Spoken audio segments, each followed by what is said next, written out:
Hi, here we are again. Another week's flown by, and this week I'd like to talk about what I think is the underlying reason why we don't pursue our dreams or we give up on them far too soon. Not just when we're children, at any point in our life. And it's that inner critic, that inner voice, and sometimes the external critic as well, that tells us, you know, don't do this, you're just not good enough. You can't. It's too difficult. Why do we listen to this voice? I think at the heart of it, you know, if we go back to our sort of prehistoric caveman ancestors, the voice served obviously a great purpose. It kept us safe. You know, in any situation that was new, we needed to think twice, to consider the untold dangers, because it was a manner of self-preservation. And that instinct to pull back is still with us and is still strong. And I think that's at the heart of this, this inner critic. Of course, there's another element, which is a sort of limiting assumption, which is that we aren't good enough, that there are people who are good enough and people who aren't good enough, and bad luck, you're not it.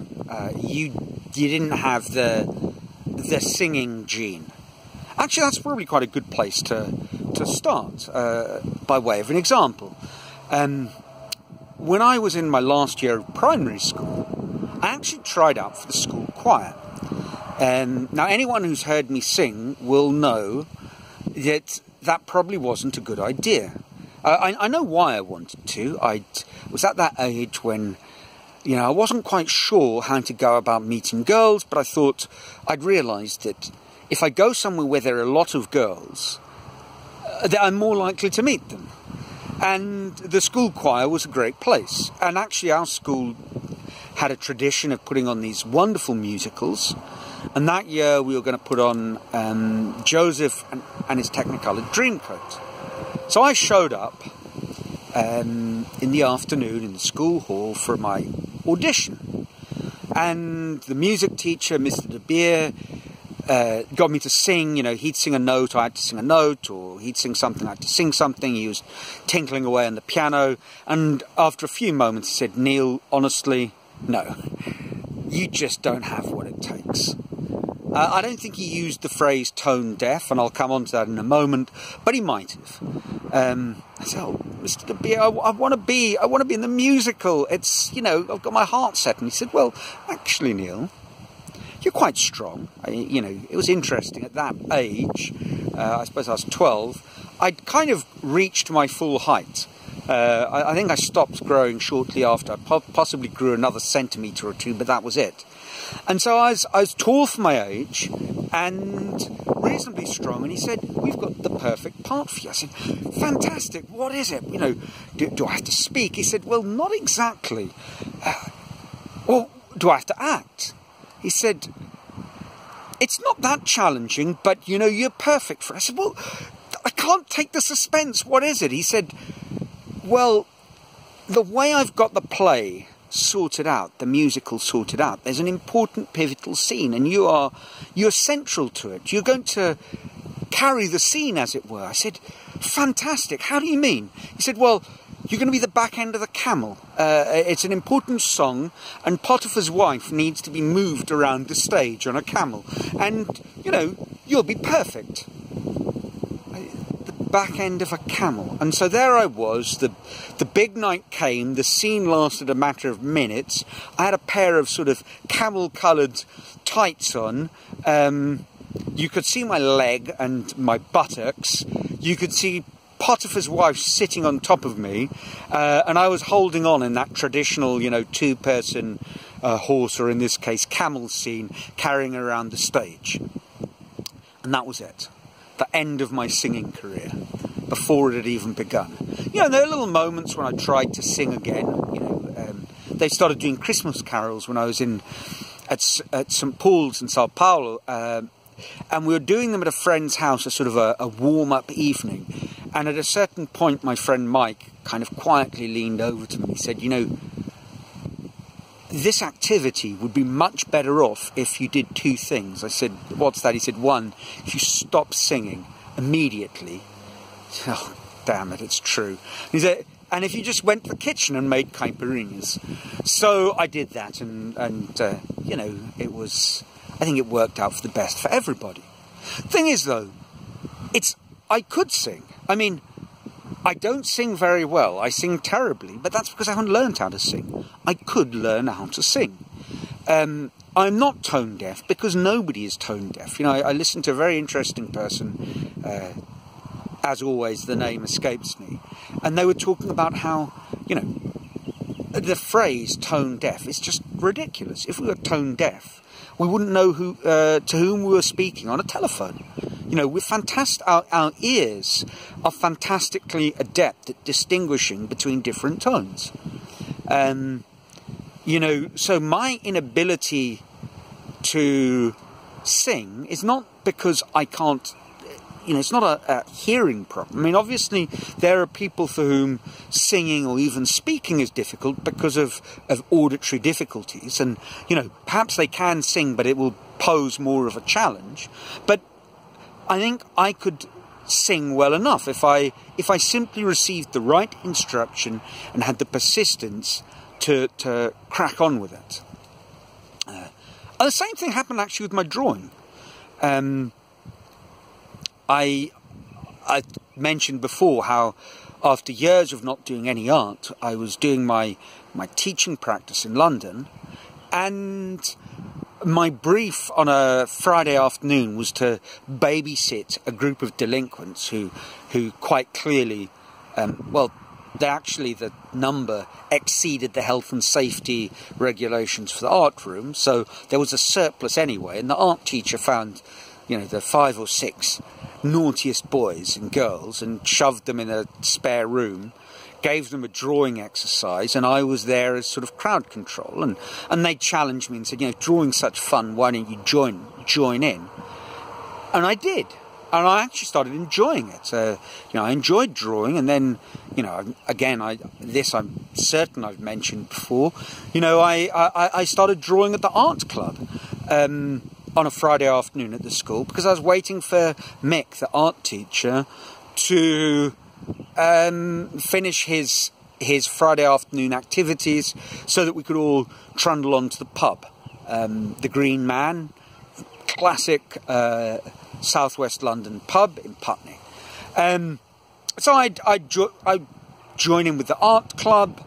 Then another teacher was running, and I'd draw to my heart's content. I was having a lovely time, and one day I said, "Yeah, Mick, what do you think?" And he said, "Well, they're okay, you know, and I'm very happy for you to take part and join in with the kids. I think it's really encouraging for them because you're really not very good." Thanks, Mick. You know, and right there, that's it in a nutshell. You know, the voice of authority, and he was my friend. Yeah, and he was saying this with no malintent. You know, he wasn't trying to be mean or cruel. He just genuinely believed. You know, he'd show me drawings. He'd like, look at what this girl's producing. And there was I forget her name, but she was 16 and just amazing. Her art was jaw-dropping. You know, and I was producing nothing like that. And so that I had that message right there, you know, on more than one occasion, I was getting that message, you know, there are people who can and people who can't. You know, a bit later on, I got hold of a copy of, is it Betty Wright?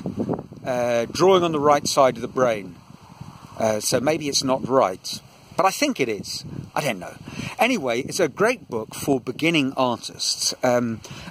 How to learn how to draw at any age, irrespective of your starting ability. And you begin with doing a sort of a self-portrait that will act as a benchmark, so you can see your progress as you do the exercises. And I've still got a copy of the drawing I did, and it was in 2007, you know, 12 years ago. And although I'm now pursuing art professionally, I still have this question, and it's one I'd love to dodge, but I can't. If from the date of that drawing in 2007, I'd done, like a lot of the instructors would say, a drawing every day. If I drew every day, well, my drawing levels will be astonishingly different right now. I have no doubt about that. Irrespective of where you stand in the 10,000 hours debate, in the nature-nurture, I know that would have made an astonishing difference. But I didn't keep it up, and in future discussions, chats, we'll look at that, about other reasons that hold us back on why we give up. But I guess, sort of pulling it all together, at the heart of the matter is we have an inner critic, and we listen to the inner critic.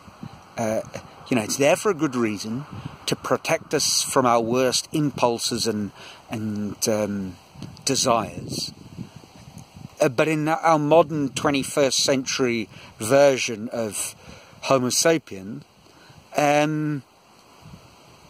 it doesn't protect us from our worst impulses. Hence a world that seems to be addicted to the superficial and the superfluous, and it does hold us back from pursuing things that are challenging and scary, but ultimately rewarding. And I mean, and that's, in a way, it's a self-fulfilling prophecy, because we tell ourselves at the very beginning, I don't have what it takes. Then we do something and say, there, you see I don't. And then we're off the hook. We're off the hook, we're scot-free. We can go to the pub, we can watch the football game, we can have the same conversation that we've had with people 100, 1,000 times before, have a few beers to kill the pain, a nice snack on the way home to soak up the alcohol, roll into bed, and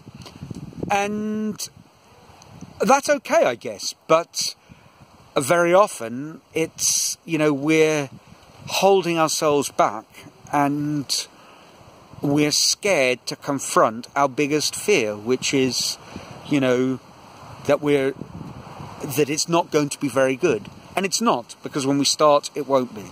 But we have that fear, and we stop ourselves before we start, and so we never have to confront our demon.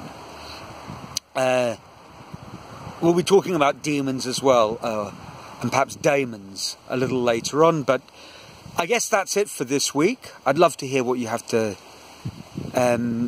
what you think. Perhaps let me know things that you started and stopped. And until next week, ciao.